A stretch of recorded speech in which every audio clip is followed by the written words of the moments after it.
So hello everyone, I welcome you all to Kubernetes in Action conference. So before we get started, let me introduce myself. My name is Yogesh Raheja. I am the CEO and solution architect at ThinkNix Technologies. We have been helping many organizations to start their journey in DevOps, infrastructure as code, containerization, cloud computing. I have also authored several books on cloud and automation, such as Effective DevOps with AWS, Automation with Puppet, and Automation with Ansible, which have been published globally by Pact and Wiley publishers. So without further delay, so let's get started with our first tool, which is Docker. Docker is a platform to build, ship, and run containerized applications. Now, when we say build, it means creation of lightweight read-only templates, which are known as Docker images. So Docker file is a popular way of creating Docker images. Now, once image is built, we need to share them with the teams, and sharing of these images at a centralized location is actually known as shipping. We generally use a technology called registry for this, which is a place to store and share images.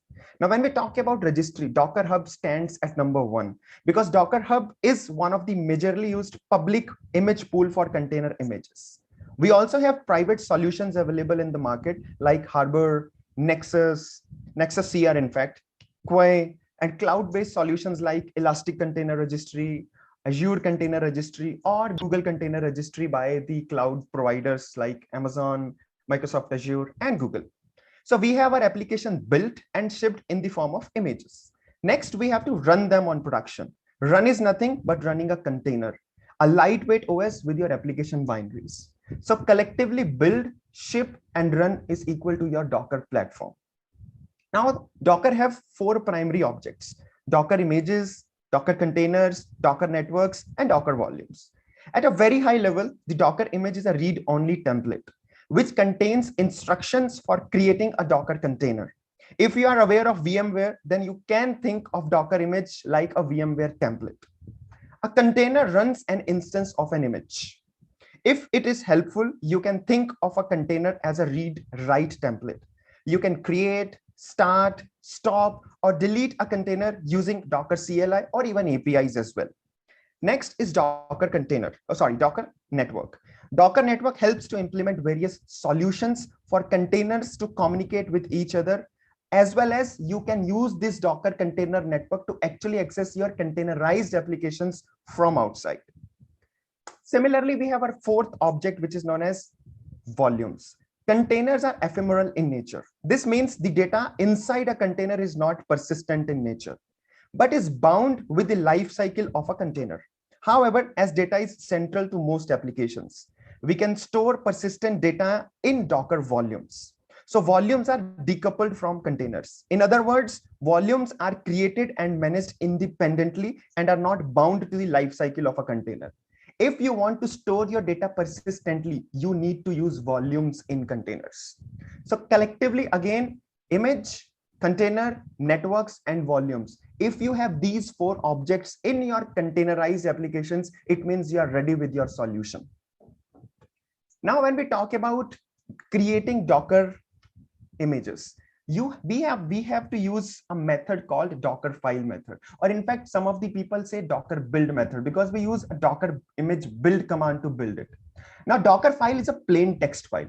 It's not having any extension like .py or .rb or .yaml or .json. No, it's a plain text file which actually have only two things. One is called instructions. These all capital letters, these all are instructions. Instructions are Docker defined keywords. You cannot change them. You can just use them. As of now, till date, we have total 17 instructions, right? And out of which, if you go to production, there are 8 to 10 majorly used instructions to actually build your images. And when you talk about this portion is called arguments. These are the automation steps which we actually write inside our Docker file to create Docker images. Right? There are a couple of main pointers which you should remember for creating Docker files. And one of the topmost is you need to make sure that Docker file is non-interactive in nature. Example, if I write here yum update, it will prompt me to do yes or no. And if Docker file is prompting anything, your Docker build will fail. So you need to make sure that your Docker file should be non-interactive. Right? Lastly, you can have CMD or entry point in your Docker file. Now you need to make sure that you are having only one CMD or one entry point. If you are having more than one CMD or entry point, then the last instruction, which is CMD or entry point, will going to take the effect. Now, apart from that, you can have multiple run, expose, multiple copy, multiple add instructions. In order to check all these instructions, what we can do is, I'll just show you how you will be able to check it. Just go to docs.docker.com. And I would suggest everyone to refer this always. Don't go to Google, go to the official documentation of Docker. Come here to this portion called reference. Under this page, you will be able to see something called Docker file reference. Click here and it will take you to the official documentation of Docker file. So I'll again come back. Right. So now next is when we talk about containers, only containers. Is it sufficient to use containers in production? The answer is no. Why? Now you are creating a container. If container gets down or it gets crashed, do you think container will automatically going to come up? The answer is no. If I'm running one application inside my container and I want to scale out my application, is it doable by using only containers? The answer is no. I have multiple containers running inside my Docker host. I want to do a load distribution inside my host at container level. Is it possible in Docker or containers only? The answer is no. Likewise, if I want to do application upgrades, can I do zero downtime application upgrade using only container technology? The answer is no. If you want all those features to be there in your solution, you have to go to a layer on top of containers. And that layer is actually known as container orchestration. So container orchestration provide the features like scalability, self-healing, high availability, service discovery, load balancing, zero downtime application upgrade, all these features and many other. All these features will be provided by a layer called container orchestration. So container orchestration is a layer of pool of servers where containers are running. Docker containers are meant for one server. Container orchestration is meant for multiple servers. So you can say that container orchestration is a technology where we create a pool of multiple Docker hosts. On top of them, we run our applications, which are container based applications. Right? So Kubernetes is a container orchestration technology. There are multiple such technologies available today. Now Docker have its own called Docker Swarm. Similarly, you have Kubernetes, which is actually a baby of Google. And we have MES-OS from Apache as well. But when we talk about these container orchestration tools today, then Kubernetes stands at the top. Now, Kubernetes is one of the most popular of all these container orchestration technologies, and it provides a lot of options to customize deployment and support deployment of complex architectures as well. Now, Kubernetes is also supported by almost all of the public cloud providers like AWS, Azure, GCP, or even Alibaba, even DigitalOcean. They provide their own managed Kubernetes services as well. So if you want to use cloud-based Kubernetes solution, you can even use a term called CaaS, container as a service, provided by these solutions or provided by these cloud providers, right? And undoubtedly, when we talk about Kubernetes, Kubernetes is actually one of the top ranked projects in GitHub as well, right? Now, next. So now what we will do is we will understand the architecture of a Kubernetes first. So when we talk about the architecture of a Kubernetes, it's a master client-based architecture, where master is a dedicated node which plays a vital role in deploying and managing containerized applications on clients. Clients are also known as workers or minions. When Kubernetes initially started, it was known as minions. Nowadays, we always say master and workers. Now, let me tell you, worker is a term which we have taken from Docker Swarm. So earlier we used to say minions in Kubernetes. So Kubernetes master and Kubernetes worker or client or minions are same thing, right? Master consists of various components, right? Like Kube API server. Kube API server is one of the most important component in Kubernetes ecosystem. Everything in Kubernetes is an API. The main implementation of a Kubernetes API server is Kube API server. So Kube API server is also the only point of contact inside and outside of a cluster for communication between various components. Next is etcd. Now, etcd is a fully distributed data store for Kubernetes. It stores and manages the entire state of Kubernetes cluster and its various objects like pods, replica sets, services, etc. So the primary responsibility of etcd is to store the desired state of your entire cluster. Next in the list is controller manager. Controller manager, all algorithms in Kubernetes are handled by various controller managers or CMs.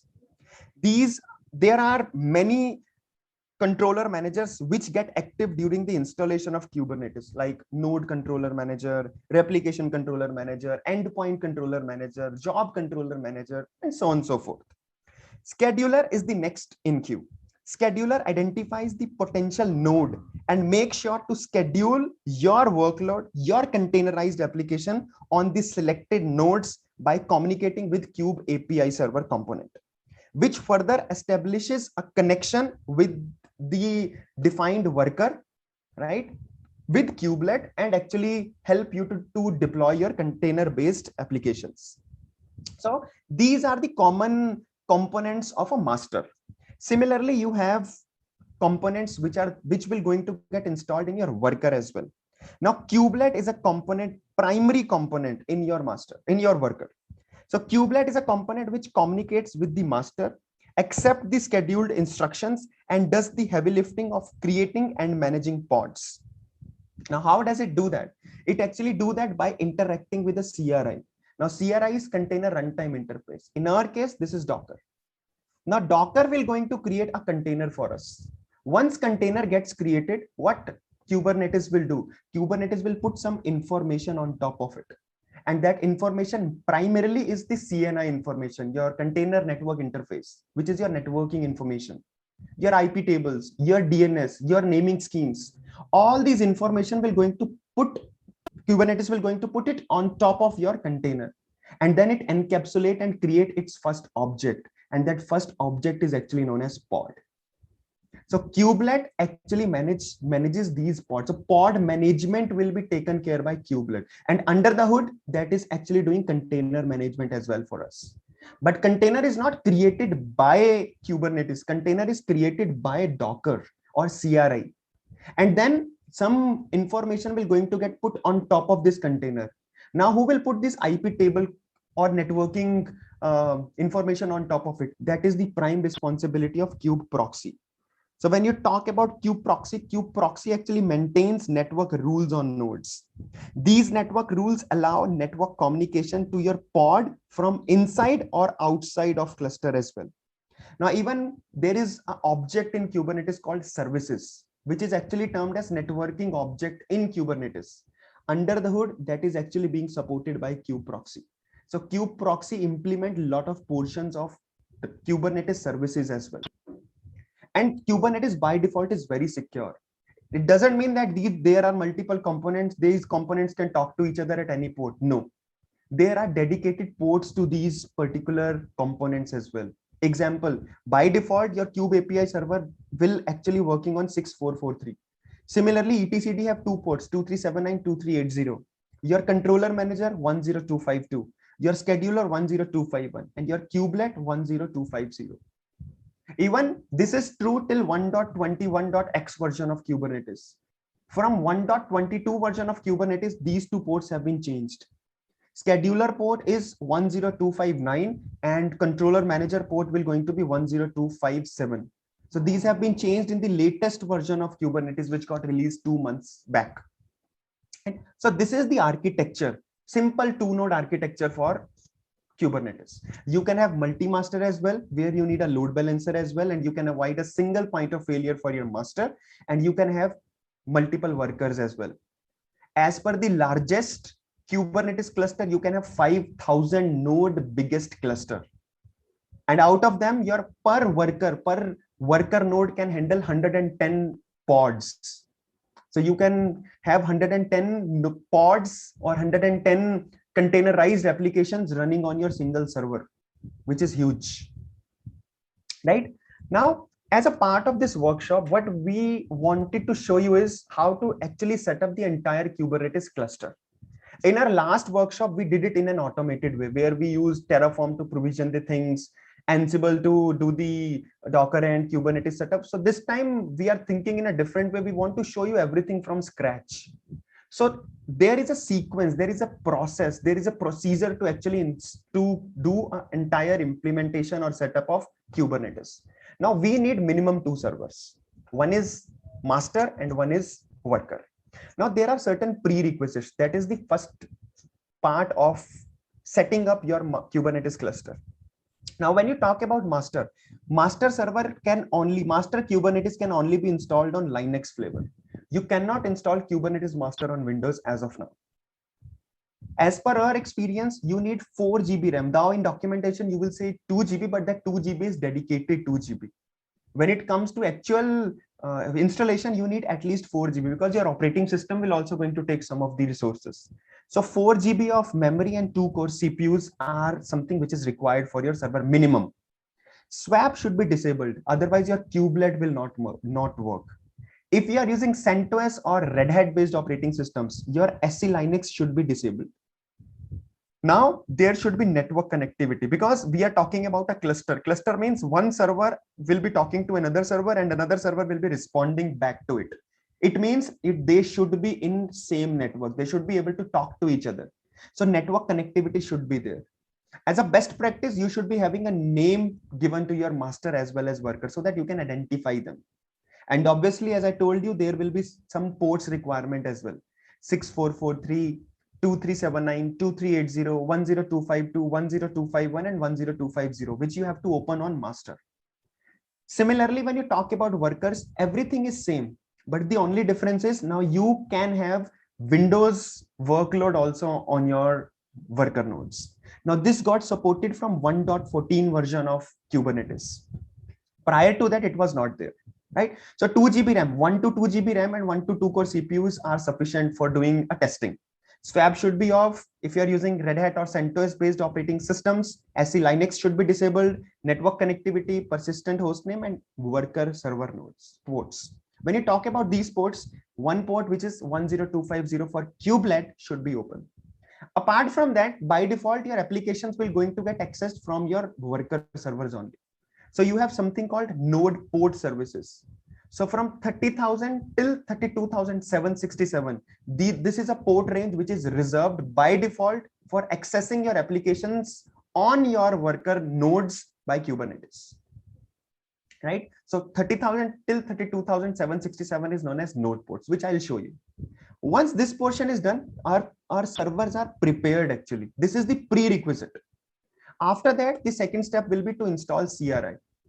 Now you can install any of the supported CRIs like Docker, Cryo, Containerd, Kata, Podman, Rocket. These all are some of the supported CRIs for Kubernetes, right? But Docker is famous out of them. And now Docker from 1.23 version onward is getting replaced by its own subcomponent called Containerd. Next, the third step will be to actually install Kubernetes. Now we are going to actually set up the repos of Kubernetes, and then we are going to install the primary packages of Kubernetes, which are kubelet, kubeadm, and kubectl. Now when we talk about kubeadm, kubectl is one of the services which should be always running on all of the Kubernetes cluster. If it is down, it means your Kubernetes is down. So kubelet is primarily used for pod management. Kubeadm is a admin level command. So it is actually Kubernetes administration command. Now this is the utility which actually does all of the cluster management for us. Bootstrapping of a cluster, creation of a token, scaling out your cluster, scaling in your cluster, performing upgrades, all such things will be taken care by this admin level utility or command called kubeadm. Kubeadm is actually a heart of this entire ecosystem of setup. Next is kubectl. Now kubectl is something which we will be playing around with 99% of the times. So this is a primary command via which we interact with our Kubernetes cluster. So people say kubectl, people say kubectl, people say kube control. So all these terms are actually for kubectl. So it's a primary utility via which we interact with our Kubernetes cluster. So step number 3, we are going to do the installation of all these things. Next is the fourth one. Now, fourth one is step number 1, 2, and 3 are applicable for all of the nodes in Kubernetes cluster. Now, I want to actually identify or tell that this will going to be my master server. That is where step number 4 will come, which is called bootstrapping of a cluster. So we are going to bootstrap our cluster. We are going to tell that this particular server will going to be a brain or a master in this entire ecosystem. Right? Once done, step number 5, we are going to do something called networking. Now, we don't use traditional networks in Kubernetes. We use something called pod networks. We use something called hypothetical container networks. This is where Calico plays a vital role. So you have a lot of other players also in the market, but at this point in time, Calico is number one when it comes to the CNIs or when it comes to the Kubernetes networking. So this is where we are going to set up open source Calico network here. Once step number 5 is done, we will going to see our master server in ready state. Now, if master server is in ready state, next thing is we need to join our workers to this master. This is where step number 6 will come. So step number 6, we are going to run on our worker nodes. And that is to actually join a node to our master server. So these are the typical 6 steps, right, in a sequence which we should run in any production environment or in any testing environment to set up our Kubernetes cluster. Step number 1, 2, 3 applicable everywhere. Step number 4 and 5 applicable only on master. Step number 6 applicable on your workers. And this is something which we are going to do live now.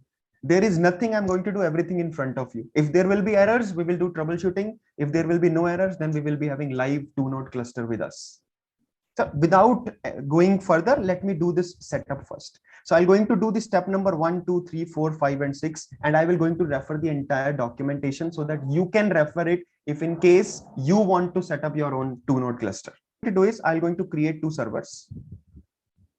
So I'm going to launch instances. So I'm going to use CentOS, right? So let me log in first.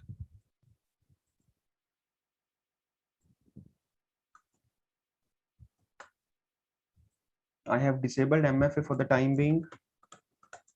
Otherwise, it will ask me for the code as well. So here we go. Right. So I'll going to use the CentOS AMI. This is the standard one which you can take. I have just enabled the password here, nothing else. I'm going to take 2 servers and I'm going to take 2 T2 mediums, 2 core CPU, 4 GB RAM. I'm going to create 2 nodes, right? Default VPC. I'm not going to change anything else, right? Same 8 GB is sufficient for us for this demo. I'm going to add tags. I'll give a name, ThinkNix Gates setup. Configure security group. So we already have one security group here, which is called default security group, where we have added all these rules, right? And I'm going to use this particular group here. So review and launch. I'm going to use ThinkNixConf as a key. Now I have enabled the username and password here, so we don't have to use keys here. And I'm going to launch the instances. Likewise, you can launch these instances in any of the cloud platform or even in your VMware or VirtualBox environment as well. So let me check it or filter it using instance status. I'll filter it with status, or rather state running. See here, both of the servers are running. So we'll take one server as a master here. So I'll copy this first one and I'll going to go to PuTTY. I'll make the appearance little big and bold so that you can see what I'm going to do. Open. The username, I'm going to do it using root.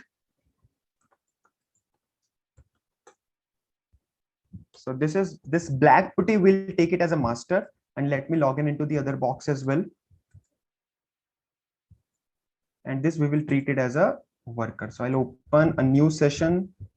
I'll going to do the appearance as bold 16, and let me change the color combination as well. Let me make a white color as a background so that we can identify that this is our worker. So this white background is our worker. Right, and this black background will going to be our master. So first of all, these are all Linux. If I do cat etc CentOS release, see here 7.6. Similarly, if I do the same thing for my worker, see here, this is also the same. Similarly, we have, if I do free-m, we have swap disabled, we have approximately 4 GB RAM. If I do nproc, we are having 2-core CPUs. Similar is true for our worker, free-m, 4 GB RAM, swap is disabled. nproc, we have 2-core CPUs. So prerequisites as far as configuration is concerned is okay. Now next is, let me set a host name first. So host name, ctl set -host name. So we'll keep it a name, let's say ThinkNix master.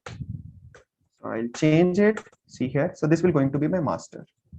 Likewise, I'll going to have host name, ctl set -host name, ThinkNix worker1. I'll do a bash, right? My host names are set. Now if I come here, if I do ping ThinkNix worker1, see here, because we don't have any external global DNS, hence the name resolution is not working. So let us do the name resolution locally. So what I'll do is, I'll find the private IP and I'm going to put those in the etc hosts file because they are using same physical network, these servers. So I'll put here master, come down, I'll do the entries of worker and I'll put ThinkNix worker1 here, and I'm going to copy the same thing and I'm going to put the same thing in our worker as well. Save it, come here. Now if I do a ping, you will be able to see the ping is getting resolved. Likewise, if I go back and I do ping ThinkNix master, it is also getting resolved. Now if you see here, our networking got set up. Now next thing what we have to do is we need to check either SC Linux is enabled or disabled here. So I'll clear my screen. I'll do get enforce. See here, SC Linux is enabled. So I need to persistently disable the SC Linux on these servers. So what I'll do, set enforce 0. So as soon as I do get enforce, now it will show me permissive. But this will be permissive till the time my server is not getting rebooted. It will not stay across reboots. So I need to make it permanent. For that, what I'm going to do is I'm going to do the entries in etc SC Linux config file. Come here. Either make it permissive or make it disabled. Both are same thing. In one, it will show us the warnings. In other, the module will not going to get loaded. So permissive and disabled, both are okay. So I'm going to do it permissive, right? Same thing I need to check on my worker. So I'll clear my screen of worker. I'll do get enforce, right? Set enforce 0, VIE, etc, SC Linux config. Come here and change this to permissive. So I'll take permissive, save, all done. So if I come back here and if I see this, see here, almost everything is done now. Linux, configurations, swap, SC Linux, network connectivity, persistent hostname, and these ports are already open. It means all of the prerequisites have been done. Now my servers are ready to be a part of Kubernetes cluster. So these all are the prerequisites. You can create Ansible playbooks, you can create Puppet roles, you can create your script to do all such things. But this is something which you have to do before you are actually preparing your Kubernetes cluster. So I'll clear the screen again for both here and here. And now we will going to move to the second step. Now, second step is we need to install CRI. Now what we will do, can we install any version? The answer is no. Then how can I be able to find out all those details? In order to find out all those details, what we need to do is we need to go to the Kubernetes documentation. So kubernetes.io. This is the only source of truth for Kubernetes documentation or Kubernetes concepts. Come to the documentation, right? This documentation is for the latest versions. If you come here, this versions, if you see here, 1.22 is the latest version. I will going to install 1.21, the last release of 1.21. So I'll going to select this documentation. As soon as I select this, you will be able to see this box here that we are referring the documentation of 1.21. Come here, setup of Kubernetes cluster. So just click on this install the kubeadm setup tool. Click and make sure that you are actually getting that tag here stating 1.22. Otherwise, it will switch you to the latest documentation, which it have done here as well. Again, I'm going to take it to 1.21. Come down, see here, these all are the prerequisites. Come down. Now again, this is also a mandatory step to perform. Letting IP table see bridge traffic. Sometimes if this net.bridge NF calls IP tables is not set to 1, we might see issues when pods are coming up. So it's always a best practice to actually amend this thing. So just copy this, come here and put it in your workers and master. This is a mandatory step actually, especially in case of Red Hat and CentOS. Come down, see here, these all are the ports for master. These all are the ports for worker. Now this is what I was talking about, node ports. Range 30,000 till 32,767. Come down, see this step, running or installing a runtime. If you come here, you will see one hyperlink. Right click it and open it in a new tab. And it will going to tell you what you can install with 1.21. See this, Containerd, CRI-O or Docker. These are container runtime. So I want to install Docker. Come here, see this. On each of your nodes, install Docker for your Linux distribution. Which version of Docker? Now, if you see this dependencies, right click it, open it in a new tab. This will tell you all of the softwares and their versions. If I come down, see this Docker. It is saying 20.10 version. Any minor release will work, but 20.10 version is something where 1.21 version of Kubernetes has been validated. So in production, you should use 20.10.x version of Docker with 1.21 version of Kubernetes. Now what I'll do is, I'll come back and I'll go to this link, install Docker. Come here, see here, we want to do it for CentOS. Click on this CentOS and it will going to show you all of those details. If you come down, see here, set up the repository. So we are going to install this yum utils, which will give us yum config manager command. So I'll going to install it on worker as well as on master, because we have to install Docker everywhere.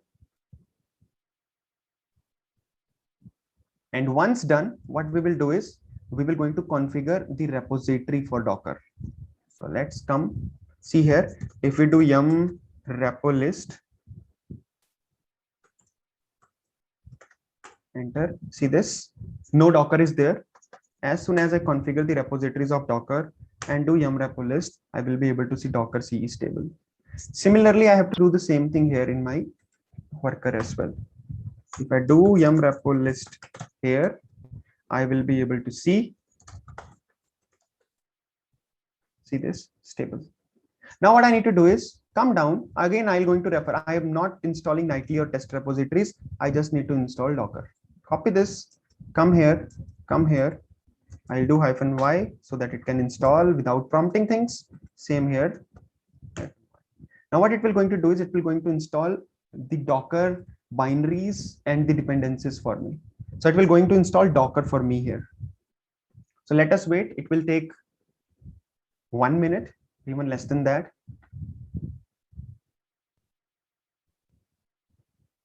And then we will be having Docker installed. See here, it's running here, it's running here. So it's installing 20.10.9. The minor version is 9. 20 means 2020, 10 means October. So if I do Docker -- version and do enter, see here 2020 October release and the 9th minor release of that, right? Same thing I will be able to see in my worker as well. Now when you install, now till here everything is okay, just close this and go back. When you install Docker, what Docker will do, Docker will use one C group driver, which is called C group FS. Kubernetes won't support that. Kubernetes supports something called systemd as C group driver.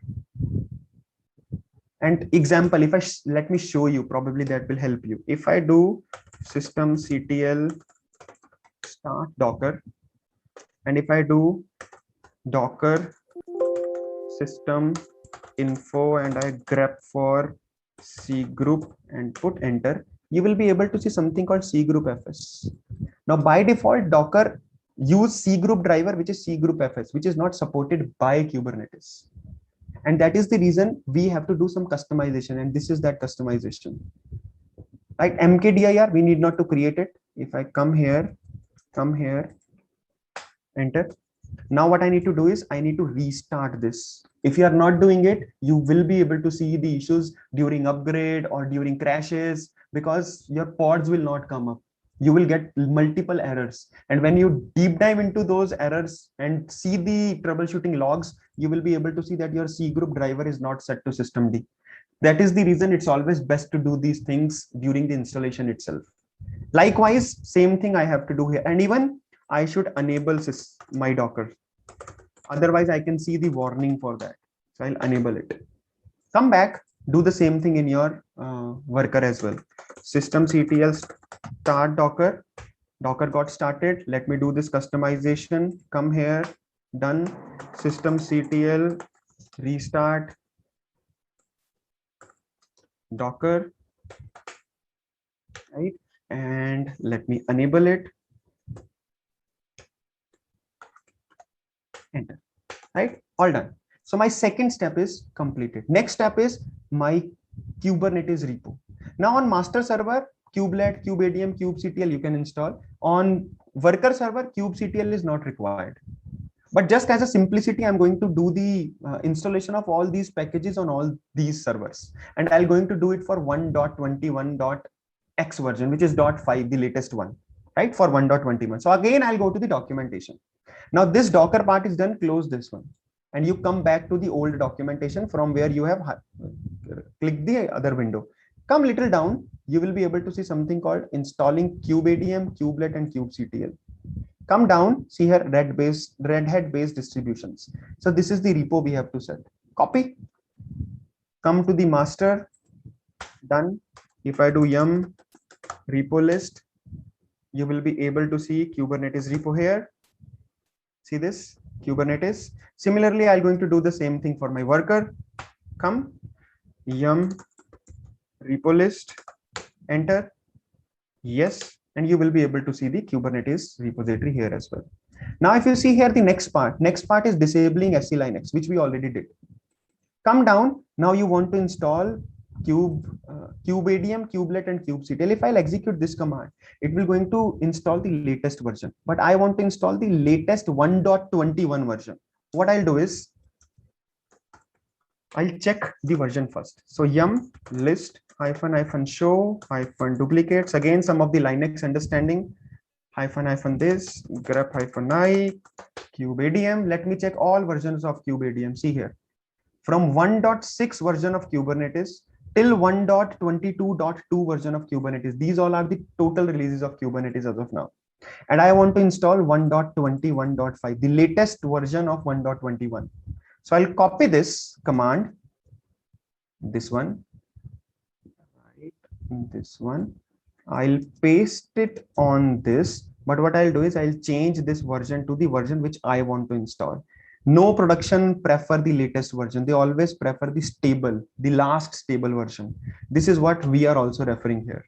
So come here, and come here. So this will going to install 1.21.5 version for us. So I'll just copy this here as well, put yes, and it will going to install things for us. Likewise, I'm going to do the same thing for my worker. So I'll come here, enter, and it will going to install these 3 packages in my worker as well. So on master as well as on worker, we are installing kubeadm, kubectl, and kubelet 1.21.5. See here, it got installed. Come back. If I do rpm -qa grep -i kube star, see this 1.21, 1.21, 1.21. Right. Next thing is you should start and enable your kubelet. So I'll just copy, come here. Right. So I can do systemctl enable and start, or I can do systemctl enable -- now kubelet here as well. Now, till here, we have completed step number 3. Now, step number 4. Now, to do step number 4, again, come to the documentation, come little down. Now, if there will be any issues, you can use troubleshooting documents as well. Come down, you will be able to see what's next. Right click it, open it in a new tab. And you will be able to see the documentation again as well, prerequisites, etc., etc. And here you will be able to see initializing your control plane node. There are multiple custom options which you can use, but at this point in time, to make the thing simple, what I'll do is I'll just execute kube ADM init at this point in time. Right, I'll come here on master server, only on master you have to do kube ADM init, and what it will going to do is it will going to do all of the pre-checks. See this. If anything from step number 1, 2, or 3 is missing, this will going to show you errors over here. Once that is passed, then it will go to the next portion.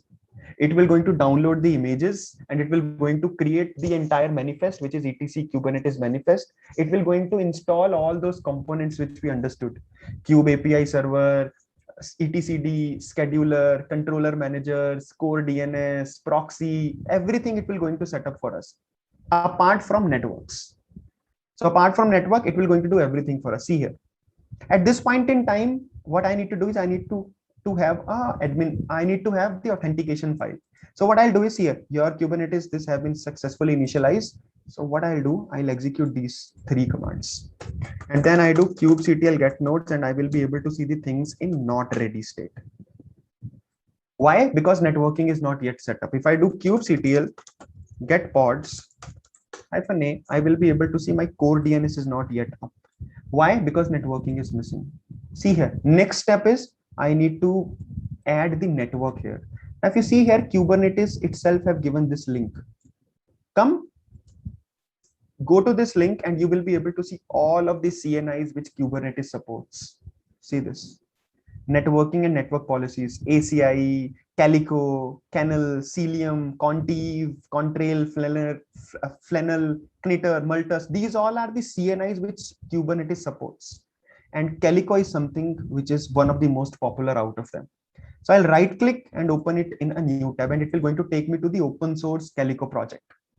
Right here, what I'll do is I'll come to this install Calico Kubernetes. We are doing it from Bootstrap, so it is self-managed on premises. Right, come here. If you come here, you will be able to see one YAML file here. This YAML file is the entire Calico cloud native product, which actually install the entire networking capabilities in your cluster.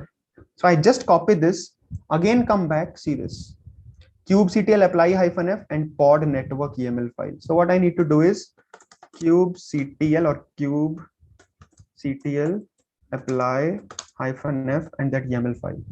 Enter, and it will going to set up the entire Kubernetes, entire Calico networking portions for us. And if I do kubectl get pods -a now, I will be able to see Calico started coming up. See this. Wait for some time, and you will see everything will come in a running state. See this. Even I can do -w here to watch. See this. Container creation things. See here. Container creating, container run. So everything will automatically going to get created for us. If I come here, come this, do this, see here, everything is running.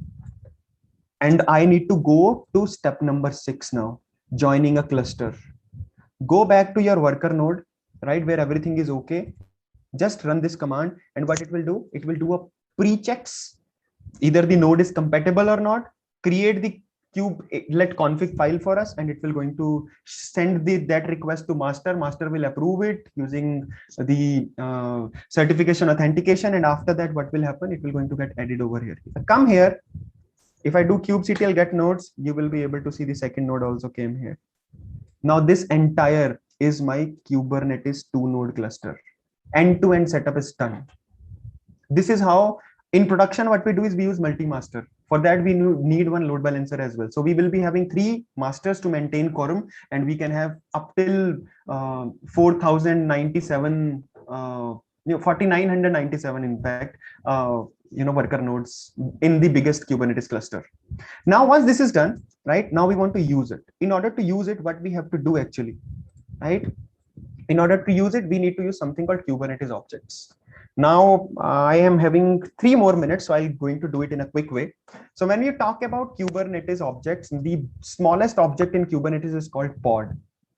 Kubernetes don't take care about containers. Kubernetes journey started with a pod. Now pod will going to get encapsulated with replica sets, which provides scaling and self-healing capabilities to pods. And finally, replica set will going to get encapsulated in an object called deployment, which actually provide the flexibility to have application upgrades, rollbacks with almost zero downtime. So it means containers will get encapsulated in pods will get encapsulated in replica sets, and replica sets will going to get encapsulated in deployment. And deployment is the object which we actually deploy in our Kubernetes ecosystem. So we do something called deployment, right, which automatically create replica sets, pods, and containers for us. And there are two ways in which things works, right? Even there are more Kubernetes objects as well, like you have services, you have pods, replica sets, you have deployment, you have services, you have namespaces, you have config maps, you have secrets, right? And so on and so forth. You have PVCs. These all are Kubernetes objects. And the combination of these Kubernetes object will going to be your cloud native application. Application doesn't mean only container. It needs storage as well. It need confidential data as well. It need configuration as well. It need to get access from outside as well. So for all such things, Kubernetes is having multiple objects. These are some of the most widely used objects. Now there is a list of objects which you can check from Kubernetes documentation. Now to create these objects, there are two ways. One is called imperative approach. One is called declarative approach. Imperative approach means command line approach, which give you 70% of flexibility to do customization. But when it comes to the production oriented Kubernetes deployments, right, in all such cases, we use something called declarative approach, which is nothing, which is your YAML, right? So we use YAML files like this. And YAML files will be having 4 portions actually. So API version, kind, metadata, and spec. So whenever we create any Kubernetes manifest or Kubernetes YAML files, these are the 4 components which you will see with most of the Kubernetes objects. There are some of the objects like config maps or secrets where spec is not there. Instead of spec, you have data there. But most of the Kubernetes objects will be having these 4 things. And these all are the APIs. These all keys are the APIs which are defined by Kubernetes. And what we do is we put all these key values over there. What I'm going to do is now I'm going to give you one demo, quick demo for one application. So what we do is I'll come to my GitHub, and you will be able to see you